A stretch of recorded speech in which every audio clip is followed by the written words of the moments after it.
វត្តសេរីកាត់បងប្អូនមួយចុះទៅទិភាពពិតជាស្អាតមែនតែន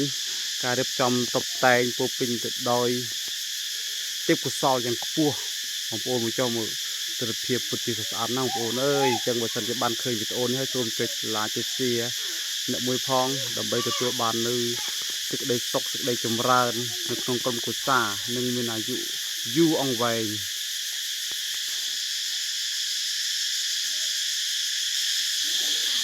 ព្រមទាំងបានស្ដាប់សំឡេងនៃសត្វត្រីយំយ៉ាងទូរោះរណ្ដំនៅក្នុងវត្តនេះដែរបងប្អូន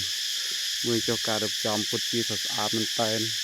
ស្អាតខ្ពស់ពីថ្លៃខ្ពស់ពីការនិយាយបងប្អូនមិនអាចនិយាយបានទេបងប្អូនស្អាតឡើងពេកទិដ្ឋភាពនៃវត្តសេរីកាត់បនទាំងបងប្អូនអ្នកគ្នាមកតាមដានទស្សនាវីដេអូឲ្យចូលកុំភ្លេច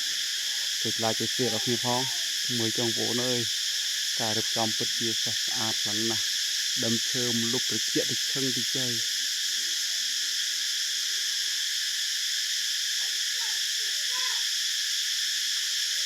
អូ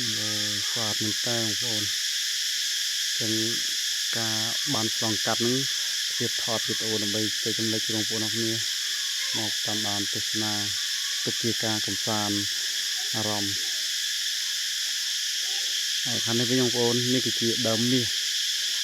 នឹងធំមែនតើពោពេញទៅដោយមាសសុទ្ធតែម្ដងមួយចុះដើមមាសនេះជាស្ពាន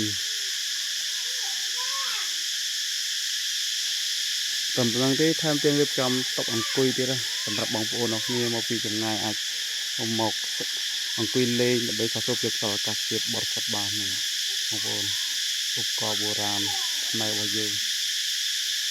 ចឹងសូមកុំភ្លេចមកតាមដានទស្សនា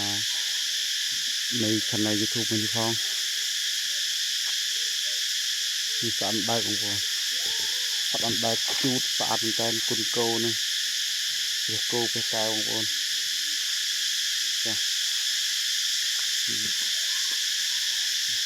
អាតបែបរូបភាពដូចពិតតែម្ដង